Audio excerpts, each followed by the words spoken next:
मागील काही दिवसांपासून नागपुरातील तापमान हे मोठ्या प्रमाणात वाढले आहे आणि यामुळे नागरिकांना मोठ्या प्रमाणात त्रास होत आहे। दिवसाच्याच नव्हे तर रात्रीच्या दरम्यान सुद्धा उष्णता ही मोठ्या प्रमाणात आहे आणि बंद केलेली कूलर पुन्हा सुरू करण्यात आलेली आहे।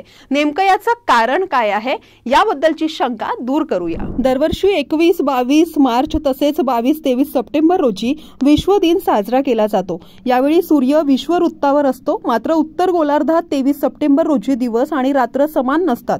या कालावधीत सूर्य विदर्भाच्या माथ्यावर असल्यामुळे उष्णता अधिक जाणवते।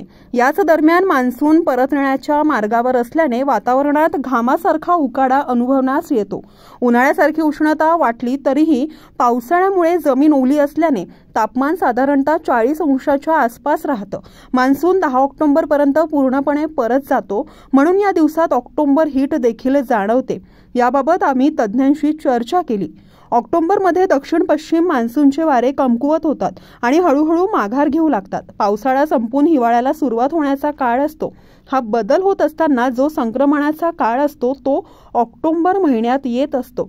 या दिवसांमध्ये पाऊस थांबलेला असतो। अशा वेळी आकाशातून सूर्याची किरणे सरळ जमिनीला स्पर्श करतात, त्यामुळे या दिवसांमध्ये उष्णता वाढलेली असते। खगोल अभ्यासक प्राध्यापक सुरेश चोपणे यांनी सांगितलं आहे।